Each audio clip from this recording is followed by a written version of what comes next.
Hi guys! Marshmallow Caesar po at your service.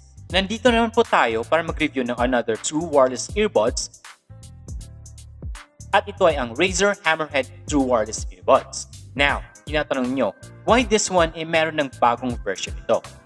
It is the time for those who wanted to have a budget-friendly and a good quality true wireless earbuds which is currently available in the market today, which is only under 1,000 pesos only. You heard me right. Ganon siya kamura, which the new version ni Razer na kakalabas lang nasa around 4,000 pesos. Pero, mura pa rin kung tatangin nyo ako versus the well-known brands like Apple. The reason I bought this one dahil sa issue ko with my Salamat E12 Ultra na nasira na ang charging case and I don't know kailan magtatagal. Na nakita nyo, may bukol pa nga eh. For those na hindi pa napapanood yung comparison review ko with the Salamat E12 Ultra and the Tautronic Sound Liberty 79 na pinasadya ko pang ipabili sa US, please click the link above regarding sa review na yun. Also, meron din sound check comparison review with this 3 later, especially if you use either as a sound recording device which hindi naman talaga recommended and you will know why sa testing.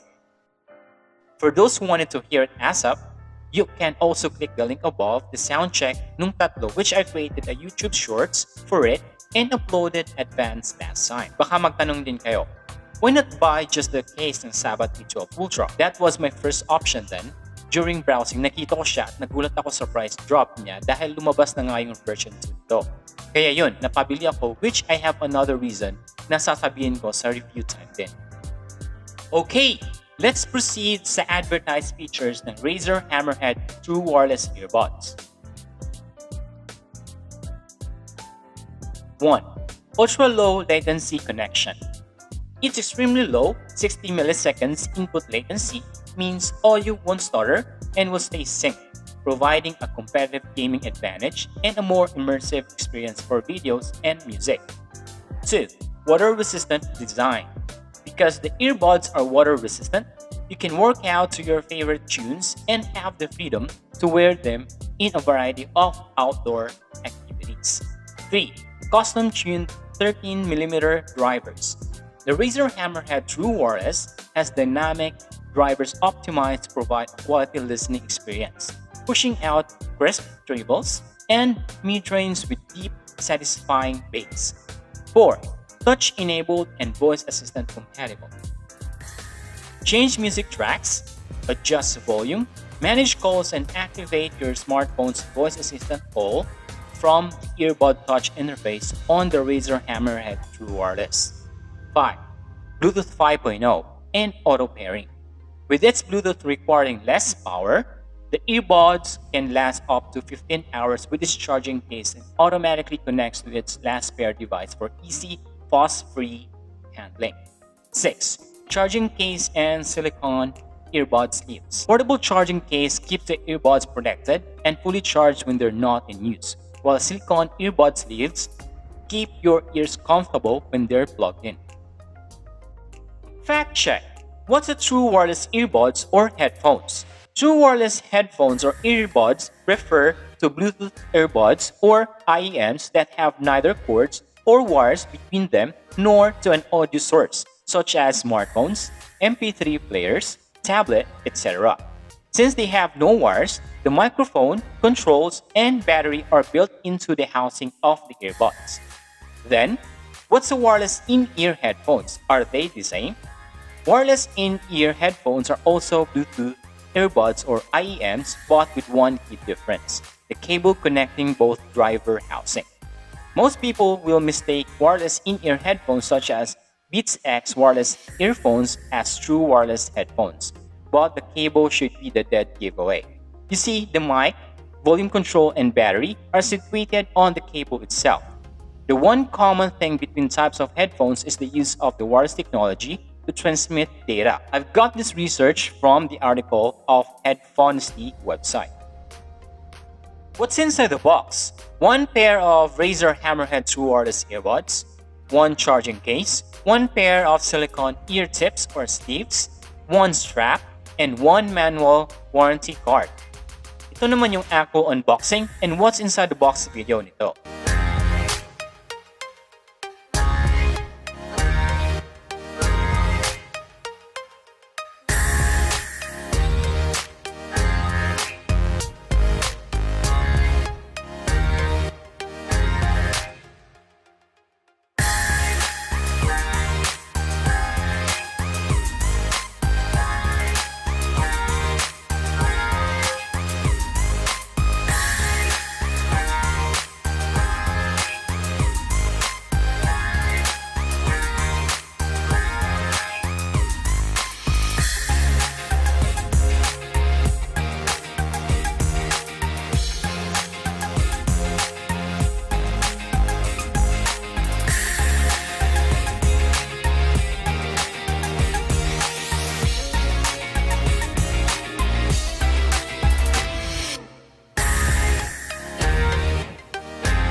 Review time!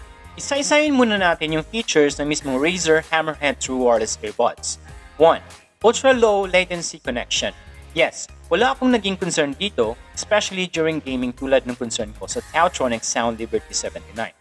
This one is really great kahit umalis ako at naiiwan ko yung phone ko going to the restroom kapag nakikinig ako ng music. Hindi din siya napuputol. I played using Call of Duty Mobile and also Mobile Legends. Meron itong sinasabi na additional feature to enhance the music gaming feature. I tried it but I didn't notice the difference. 2. Water-resistant design. Yes, I tried it during workout so no problem naman with sweat. Pero hindi ko pa nalublob sa tubig and no plan at all. 3. Custom-tuned 13mm drivers. Yes, quality of the sound is great, especially playing music with bass. 4. Touch-enabled and voice assistant compatible. Yes, no concern with the touch-enabled and voice assistant functionality nito na wala sa Sabat E12 Ultra naman. 5. Bluetooth 5.0 and auto pairing. Yes, wala concern dito. If you open the lid of the charging case, it connects or surge sa mobile phone ko, and I even tried using our smart TV and use the Bluetooth features for the sound. It really works.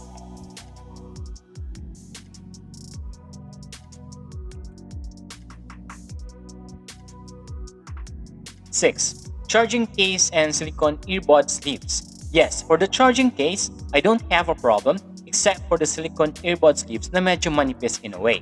Napunit ko ng konti yung sa akin nga dahil makapit ito which yun nga ang purpose para sa tenga. Mahirap siya ikabit sa earbuds naman. I think the reason for the manipis is if i-charge mo na siya or ibabalik sa charging case, hindi magiging concern.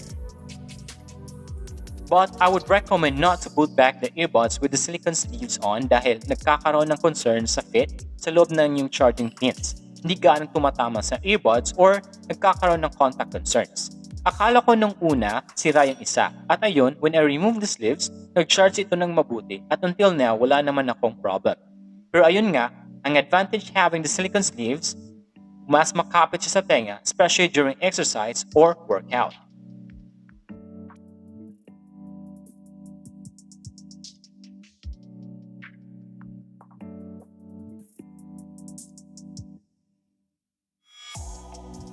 Now, for the comparison review naman. If you notice, I have all three of my true wireless earbuds in front of me. The Sabat E12 Ultra, the Ka-FanaTech Sound Liberty 79, which reviewed as one of the best budget quality abroad years ago, and of course, the Razer Hammerhead True Wireless Earbuds. Before that, please watch this review I made and uploaded in YouTube Shorts, Instagram, and even in TikTok, the sound check comparison of the three. Okay, I'm testing now the Razer Hammerhead True Wireless Earbuds. If it's working, if it's better versus the Sabat E12 Ultra and also the Ka-FanaTech Sound Liberty 79. So test mic, 1, 2, 3, 4, 1, 2, 3, 4. Okay, testing now the Sound Liberty or the Ka-FanaTech Sound Liberty 79. Test mic, 1, 2, 3, 4, 1, 2, 3, 4. Test mic, 1, 2, 1, 2. Okay, testing now the Sabat E12 Ultra. Test mic, 1, 2, 3, 4, 1, 2, 3, 4.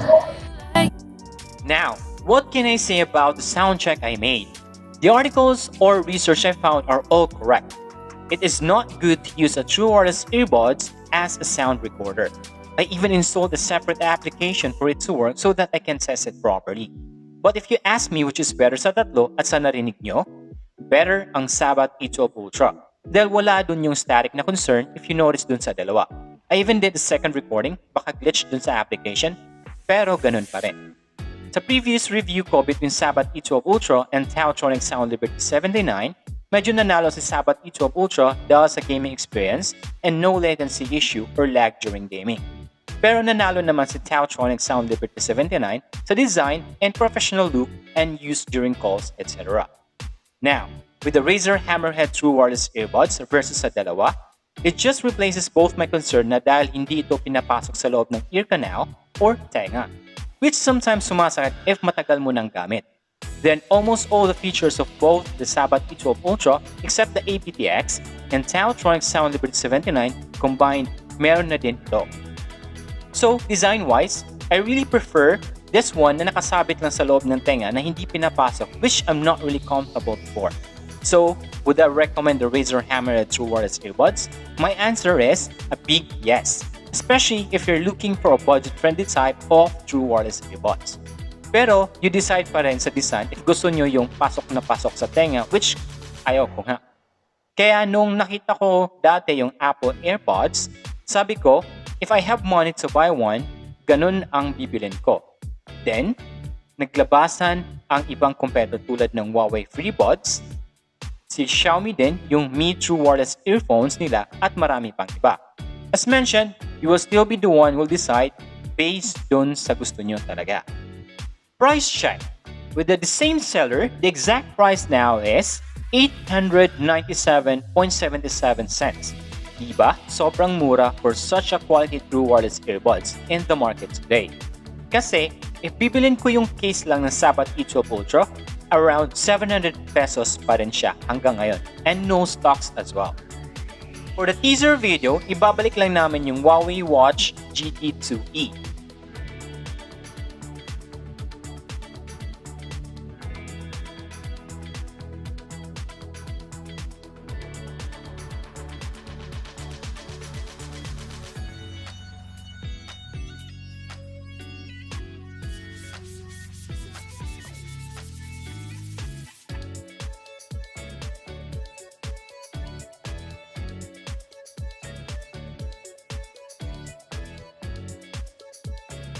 Okay, dyan na naman nagtatapos yung review natin with comparison na din sa Razer Hammerhead True Wireless Earbuds. Sana may nakuha kayo ng konting idea regarding True Wireless Earbuds din. Please don't forget to like this video, subscribe, and click notification or bell button para updated kayo sa next videos namin.